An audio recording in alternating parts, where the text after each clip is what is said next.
माशाल्लाह मुरीदां दा घर नवे बना लेने माल शाल होना मुरीदां कोल। माशाल्लाह माशाल्लाह पीर साहब है। की हाल मेरे मुरीद दा? अल्लाह का शुक्र है पीर साहब, मेरी एक ख्वाहिश है इस रुको पहले मैं वो पूरी कर लवां, मुड़ तुसी अगे आ गए जी। वो मेरे मुरीद दी की ख्वाहिश है? मैं हुणे आया। जल्दी आओ। की ख्वाहिश है इन्हां दी? माशाल्लाह माशाल्लाह माशाल्लाह माशाल्लाह आज तो ताज ही पहना दिता जे। आओ जी तशरीफ रखो। ये मेरा बड़ा मुरीद नजर नहीं आ रहा। ये माड़े बंदियां दिहाड़ी मेहनत ते गया गुजारा हुंदा, पर मैं छोटा बेटा तेन तमीज नहीं पीर साहब आए ने। पीर होसी तेरा होसी, मेरे ना तमीज ना गल करनी। बड़े भाइयों ने बुला के लिया, तू कहना तो बुला लिया। ये छोटा तो निरी आग बनया फिरदा है। माशाल्लाह पीर साहब दे कदम पै गए, इन्हू कोई तवीज लागा दियो, इनदा कोई दिमाग सेट हो जावे। तशरीफ रखो। ठीक है जी, असि तवीज लिखांगे ठीक हो जासी इंशाल्लाह। मैं डोडले जो ने जो चाह पानी दा कीती लियावां जी। कर लो आराम नाल। जाओ पीर साहब हुक्का पी। आज तो दिल दी गुज्जी तानू किवें पता भूखा सी पीने? मरीज डोडे होइए सानू पता ना होवे। इत्थे बहु हुण मैं डोडले की चाह बनाई लिया, मैं चाह। जल्दी ले आ मुरीद। Oh no.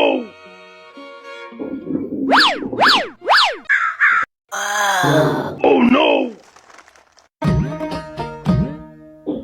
पीर साहब चाह पियो। माशाल्लाह माशाल्लाह। ज्यादा गर्म तो नहीं है? नहीं कोसी कोसी है।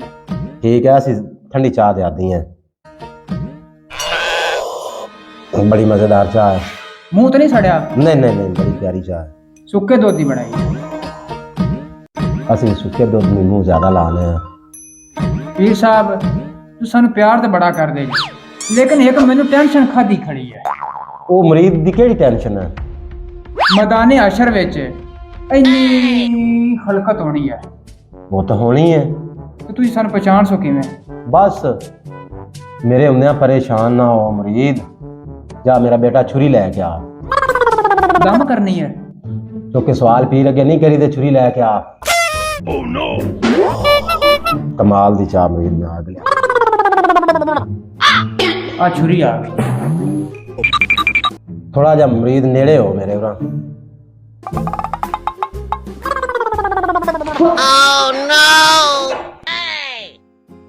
ये हुण दी तकलीफ मेरा पुत्र बर्दाश्त कर। मैशर वाले दिन मैनू आसानी होवेगी तेन लभन वास्ते। आ छुरी मेरा पुत्र रख के आ।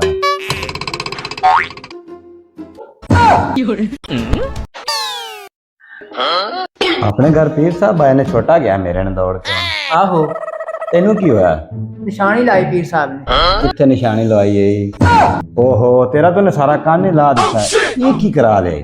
पीर साहब ने निशानी लाई, मैं सारा दिन पहचान सौखा लाई सी। अच्छा ये के ना लाया सो कान? छुरी नाल। वो छुरी किथे रखी है? बारी च पई है। ठीक है, आ गया वड्डा पीर। भाईया दा कान ला सट्या सो।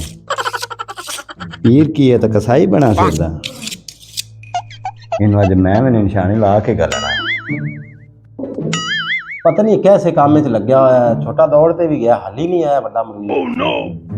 अस्सलाम वालेकुम जी। माशाल्लाह आ गया मेरा बड़ा मुरीद के। और सुनाओ पीर साईं की हाल है? ठीक ठाक। मैं तेरा ही जिक्र कर रहा सी। मैं जदों भी थोड़े घर तशरीफ लियांदी तुसी काम ते ही हुंदे जे। मैनू पता है पीर साहब भी गरीब आदमी है, मेहनत मजदूरी निकल जाए तो रोज बिल्कुल नहीं बैठे। बिल्कुल जी बिल्कुल, सारिਆਂ ਨੂੰ हथ मिलावना पैंदा इस महंगाई दे विच। जी बिल्कुल। हाँ जी। मैं पूछना ही भूल गया सी भी कोई सेवा लंगर पानी हो गया? अल्लाह साडा छोटा मुरीद केड़ा उनदी जिंदगी करे।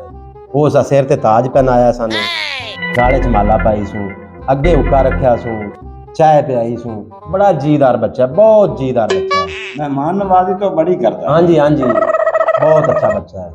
पीर साईं जी असे थोड़ा नेड़े करो, थोड़ा जा चेहरा मुबारक भी मेरे नेड़े करो। मैं ना मुरीदां दे अगे चेहरा नहीं करदा ना, मैं ज्यादातर मुरीदनियां अगे चेहरा कर लेता, पर कोई नहीं मैनू थोड़े ते यकीन है। लाओ जी अगे करो थोड़ा। ओ ये की कर दिता ही मुरीदा, मेरा तो नाक ही ला दिता ही। ये मैशर वाले दिन ना तू सानू लभणे च सौखा रहे से, असी तेनू लभणे च सौखे रहे से।